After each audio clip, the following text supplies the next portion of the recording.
बच्चों, let's see this question. This rate of decomposition of N2O3 in CCl4 solution has been studied at 318 Kelvin and the following results have been obtained. देखिए आपके पास यहाँ पे time दिया हुआ है अलग अलग 0, 135 और ये मिनट में दिए हुए हैं 342, 368, 1693 और उस पर्टिकुलर टाइम के कॉरस्पॉन्डिंग जो कंसेंट्रेशन ऑफ रिएक्टेंट है वो दिया हुआ है.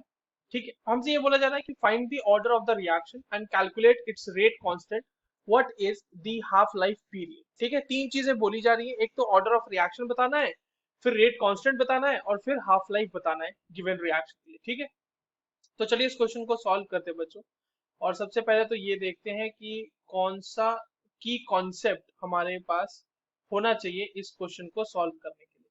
देखिए ये जो है रेट ऑफ रिएक्शन का क्वेश्चन है बच्चों. बेसिकली रेट ऑफ रिएक्शन हमें एनालाइज करने आना चाहिए और उसके अलावा हमें हाफ लाइफ के बारे में भी पता होना चाहिए. ठीक है, आइए देखते हैं. अब देखो हमारे पास जो डेटा दिया हुआ है ना उसमें से हम कोई दो डेटा सेट उठा लेते हैं. जैसे मान लीजिए T1 दिया हुआ है हमारे पास 0 और इसके लिए जो कंसंट्रेशन है वो C1 रख लेते हैं, दैट इज 2. इसको C0 मान लो या T0 मान लो, इसको T0, C0 2.06. T1 उठा लीजिए, T1 दिया हुआ है 135 मिनट और इसके करस्पॉन्डिंग जो C1 होगा वो होगा 1.91 मोलर. ठीक है, ये भी मोलर है और ये 0 तो मिनट ही था. और T2 में ले लेते हैं हम 342 और जो हमारा यहाँ पे C2 है वो ले लेंगे 1.67 मोलर. ये वैल्यूज हमारे पास टेबल में गिवन है, हमने दो डेटा सेट उठा लिए, तीन डेटा सेट. अब देखो क्योंकि ऑर्डर ऑफ रिएक्शन बोला है बच्चों, इससे हमें फाइंड आउट करना है तो हमें हिट एंड ट्रायल मेथड करना पड़ेगा. हमें जीरो ऑर्डर के लिए भी देखना पड़ेगा, फर्स्ट ऑर्डर के लिए देखना पड़ेगा और सेकंड ऑर्डर के लिए देखना पड़ेगा. और जिसमें भी हमारे पास मैच आ जाएगा हम बोलेंगे कि वो वही ऑर्डर रिएक्शन है. अगर हमारा जीरो ऑर्डर ही आ जाता है तो हम फिर आगे कैलकुलेट नहीं करेंगे. अगर जीरो ऑर्डर में नहीं मिलेगा तो हमें फर्स्ट ऑर्डर के लिए भी कैलकुलेट करना पड़ेगा और इस तरह से आगे बढ़ेंगे. तो चलिए सबसे पहले तो जीरो ऑर्डर के लिए ही कर लेते हैं. देखिए अगर आपके पास जीरो ऑर्डर रिएक्शन है बच्चों तो वहां पर जो रेट कांस्टेंट है दैट इज के, उसकी वैल्यू होती है ए नॉट या फिर इसको इस तरह से लिखते हैं C naught minus C divided by T.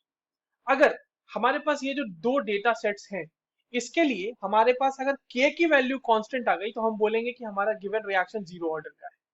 अगर नहीं आती है तो फिर हम फर्स्ट ऑर्डर के लिए चेक करेंगे. तो चलिए देखते हैं कि आती है कि नहीं आती है. तो पहला डेटा सेट उठा लेते हैं टी नॉट से T1 के लिए. ठीक है, यानी कि सी नॉट से C1 जा रहा है. तो देखो इसके लिए के की वैल्यू क्या हो जाएगी, सी नॉट हो जाएगा 2.06 माइनस सी की वैल्यू 1.91. ये मोलर है और ये डिवाइड हो जाएगा बच्चों टाइम से. तो टाइम कितना लग रहा है 135 मिनट, ऑब्वियस सी बात है ना. तो ये हो गया आपके पास मोलर पर मिनट यानी मोल पर लीटर पर मिनट. इस तरह से आ जाएगी ये वैल्यू. इसको सॉल्व करेंगे, बहुत ही आसान है ये तो. ये वैल्यू आ जाएगी 0.0011 मोलर पर मिनट. यह हो गया बात. तो हमारे पास एक के की वैल्यू तो आ गई. दूसरा डेटा सेट उठा लेते हैं हम. दूसरा डेटा सेट क्या है T0. तो T0 से हमारा जो है वो जा रहा होगा T0 से T2 और C0 से यानी C0 से C2. ठीक है, इसके लिए के की वैल्यू क्या आ जाएगी, अब देखिए इसके लिए के की वैल्यू आएगी C0 यानी कि आप इसमें कोई भी वैल्यू रख सकते हो. तो के लिए सॉरी कोई भी नहीं, जो हमारे पास गिवन वैल्यू है वही रखेंगे. तो C0 है हमारा 2.06, ये रख दिया हमने 2.06 माइनस करेंगे उसमें, माइनस कितना करेंगे, माइनस करेंगे 1.67 और डिवाइडेड बाय देखो T0 से T2 जाओगे तो कितना मिनट लगेगा, ये भी दिया हुआ है हमारे पास 342 मिनट्स.